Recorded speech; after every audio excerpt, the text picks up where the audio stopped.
आपके आसन के सामने जिम्मेदारी के साथ कहता हूं कि दो बड़ी गलतियां जो पंडित जवाहरलाल नेहरू के प्रधानमंत्री काल में हुई, उनके लिए गए निर्णयों से हुई।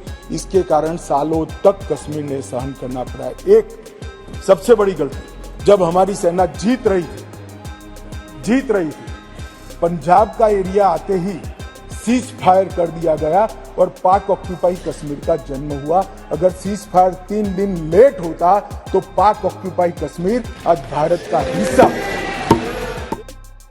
संसद का शीतकालीन सत्र चल रहा है, जिसमें जम्मू कश्मीर के पुनर्गठन को लेकर 2 दिनों से काफी चर्चा हो रही थी। इस दौरान सत्र के तीसरे दिन यानी कि बुधवार को केंद्रीय गृह मंत्री अमित शाह ने लोकसभा में जम्मू कश्मीर से जुड़े बिलों पर विपक्ष को घेरा। दरअसल बुधवार को शीतकालीन सत्र के तीसरे दिन सदन में केंद्रीय गृह मंत्री अमित शाह ने जम्मू कश्मीर आरक्षण संशोधन विधेयक 2023 व जम्मू कश्मीर पुनर्गठन संशोधन विधेयक 2023 को लेकर कांग्रेस पर निशाना साधा।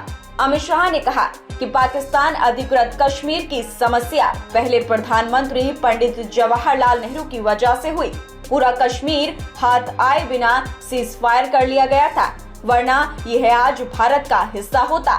नेहरू की गलतियों से पाकिस्तान के कब्जे वाला कश्मीर पीओके बन गया। अमित शाह ने दोनों बिलों पर कहा कि 70 सालों से जिन पर अत्याचार हुआ, जो अपमानित हुए, जिनकी अनदेखी की गई, उनको न्याय दिलाने का बिल है। उन्होंने कहा कि अनुच्छेद 370 वहां 45,000 लोगों की मौत का जिम्मेदार था, जिसे हमारी सरकार ने उखाड़ फेंका है। आपके आसन के सामने जिम्मेदारी के साथ कहता हूं कि दो बड़ी गलतियां जो पंडित जवाहरलाल नेहरू के प्रधानमंत्री काल में हुई, उनके लिए गए निर्णयों से हुई। इसके कारण सालों तक कश्मीर ने सहन करना पड़ा। एक सबसे बड़ी गलती, जब हमारी सेना जीत रही थी, पंजाब का एरिया आते ही सीज फायर कर दिया गया और पाक ऑक्यूपाई कश्मीर का जन्म हुआ। अगर सीज फायर 3 दिन लेट होता तो पाक ऑक्यूपाई कश्मीर आज भारत का हिस्सा। एक, पूरा कश्मीर जीते बगैर सीज फायर कर लिया, और दूसरा, यूएन के अंदर हमारे मसले को ले जाने की बहुत बड़ी गलती थी। दरअसल जम्मू कश्मीर आरक्षण संशोधन विधेयक जम्मू कश्मीर आरक्षण अधिनियम 2004 में संशोधन करता है। इससे एससी, एसटी और अन्य पिछड़े वर्ग को नौकरियों और व्यावसायिक संस्थानों में रिजर्वेशन मिलेगा। जम्मू कश्मीर पुनर्गठन संशोधन विधेयक जम्मू कश्मीर पुनर्गठन अधिनियम 2019 में संशोधन करता है। इस विधेयक से विधानसभा सीटों की संख्या 83 से बढ़कर 90 होगी। इसमें एससी के लिए 7 और एसटी के लिए 9 सीटें रिजर्व की गई हैं।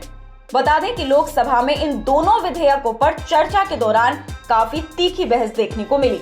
एआईएमआईएम की चीफ असदुद्दीन ओवैसी ने कहा कि आखिर मैं पूछना चाहता हूं कि क्या वजह रही है कि आप कश्मीरी पंडितों के लिए रिजर्वेशन करना चाहते हैं, नाम तो लीजिए कश्मीरी पंडितों का।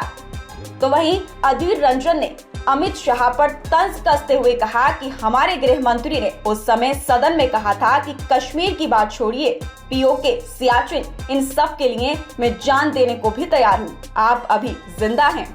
तो वहीं बता दें कि बीते दिन मंगलवार को भी जम्मू कश्मीर बिल को लेकर संसद में हो रही चर्चा पर टीएमसी सांसद सौगत राय ने एक निशान, एक प्रधान और एक संविधान पर टिप्पणी की थी, जिस पर अमित शाह ने आपत्ति जताते हुए कहा था कि एक देश में आखिर 2 प्रधानमंत्री, 2 संविधान और 2 झंडे कैसे हो सकते हैं। फिलहाल इस खबर में इतना ही। बाकी अपडेट्स के लिए बने रहिए न्यूज़ टाइम के साथ।